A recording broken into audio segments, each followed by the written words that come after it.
Welcome back, everyone. Haley Hodges with Utah Homes Network, and I'm here with Julie Jacobsen from Security National Mortgage. Hello. Today, we want to talk about the pros and cons of HOA communities. So an HOA, a lot of people love them because it's kind of a convenience factor. Sometimes a lot of your utilities will be covered within the homeowners association. In Utah, where it snows, your snow removal is often covered. But there's another side of HOAs as well where, you might have a neighbor that doesn't agree with how you're following the HOA guidelines and might try to slap you with a fine. So there's pros and cons to both of them. To me, someone that does live in an HOA community, I am in favor of them simply because of the convenience factor, but I will say I'm a very active member of my HOA community. I attend the meetings. That way, if there is a vote to say increase your fees or do anything to the community, I am a part of that voice, that I have a voice and I'm a part of that group. That way I'm trying to make sure that the way I feel and the way I want to stand on it is being heard.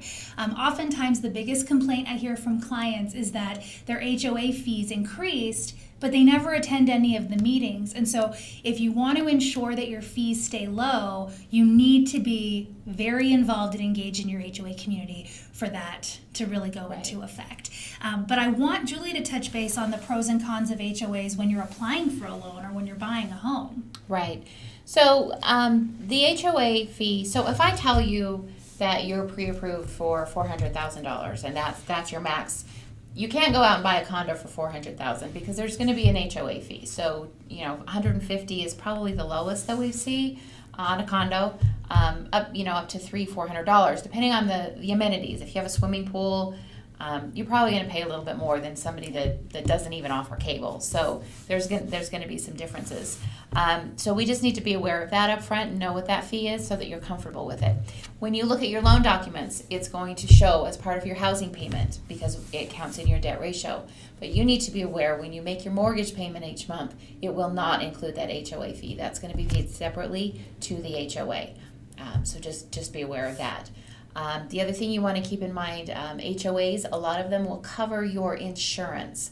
That's going to cover the building. If there's a catastrophe and the building burns down, the HOA will build the building back. Most HOAs do not cover your personal belongings. So the loan, we're good with what the HOA offers as far as your homeowner's insurance.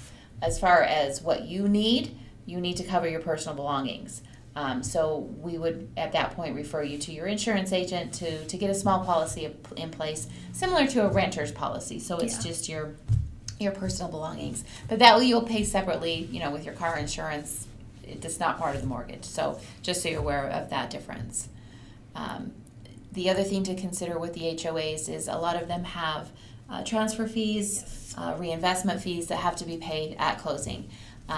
The new real estate purchase contracts specify who pays those. So in the past, a lot of times it wasn't addressed at the time of the offer, or it's done in an addendum. Now it's right in the contracts that declares who's going to pay those fees at closing. And most realtors are better now about putting what those actual costs are on the listing. Some of them still don't, and we'll get that information once you're under contract. But those are some of the things to consider when buying in an HOA. And I would say the ballpark on that transfer fee is anywhere from say $250 to $500 is normally what I see. I've seen it higher before, but for the most part, between $250 and $500 is what that transfer fee looks like. But this is where it's really important with HOAs in particular. You will get HOA documentation when you go under contract on a home. And there is something called assessments. So if the property has been there for a while and let's say they need to re-roof or redo the siding or put in all new balconies and everyone has a balcony outside. Well, let's say whoever the treasurer was before didn't set aside enough money and now the HOA is short and they're needing to come up with the funds to fix these projects. What will happen is kind of an assessment on the funds, and every owner will need to contribute a certain amount up front in order to get these done. And it's not always up front. Sometimes they might just increase the HOA fee, or it might be a monthly fee. So for example, my husband and I own a condo and they redid all of our decks and all of our balconies. So we were charged an additional $100 a month for 2 years years until all of the decks were completed. I have another client where in their condo association, they are doing an assessment right now, and it's $20,000 that everyone is having to pay up front. I don't say this to scare you, but it's to read the documentation so that if an assessment is about to take place, and you read those documents and you still buy that house, you cannot claim later that you did not know about it. So read everything to be aware of the financial state of the HOA, where they're at, and if any assessments are coming up. Right. Anything else? Are you pro or against HOAs? I'm curious. Personally, I would not care to be in an HOA. Again, we're still friends. See?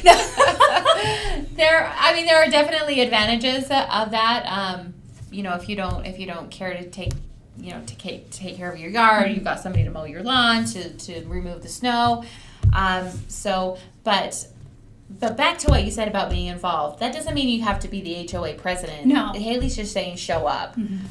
But definitely that's the problem, is you get a handful of people in the community that have decisions and maybe they have more money than everybody else, so they think, oh, we should do this, or we should put a gate in, and that'll only, and not everybody can afford that. And so you just need to make sure that they're on top of that. But no, HOAs have a lot of things going for them, and even if you get an HOA that has a $500 a month HOA, I wouldn't be concerned about that, because that means you probably have a swimming pool, you have a workout room, maybe it pays for full cable and wireless. Yes. So you just need to know what's included so that you know that it is worth it. I think at that point you break down your spreadsheet of what all your expenses are and what is going to be eliminated from the HOA. Right. And that way you know if it really, the cost benefit analysis, right? Is it worth going into an HOA?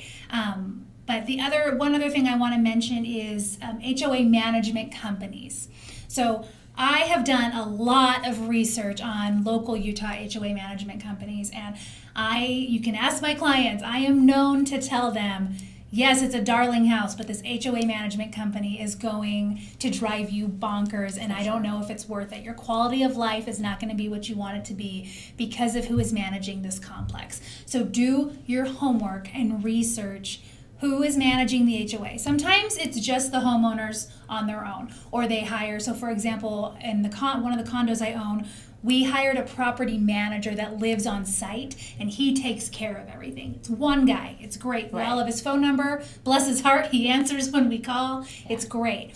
And then where I currently live, that HOA management company, we're in the process right now of hiring someone new, because not getting the job done, not following through, yet we're paying all of these fees. So just things to be aware of. And most listing agents are getting really good at listing who the HOA management company is, so you can do your homework and read the reviews.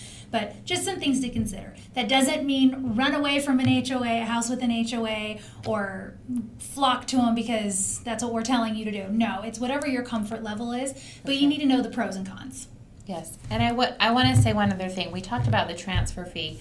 Some of the newer communities have what they call a reinvestment fee, and that can vary between, again, $500 to 1% of the sales price, which can be a lot of money. And again, the contract gives you the option to split that with the seller or have the seller pay all of it. But Haley will guide you through that. It's on the listing, but there can be extra fees regarding the HOA. So. But overall, I think that's the pros and cons to HOAs for us. If you have any questions throughout the whole course, whether it's HOAs or something else you've listened to, Julie and my emails are listed below. Feel free to shoot us an email. We are more than happy to respond, walk you through it, or even pick up the phone and call us. We answer. So, but unless we're in a meeting, then text us, right? No. Right. Or we're filming content. Content.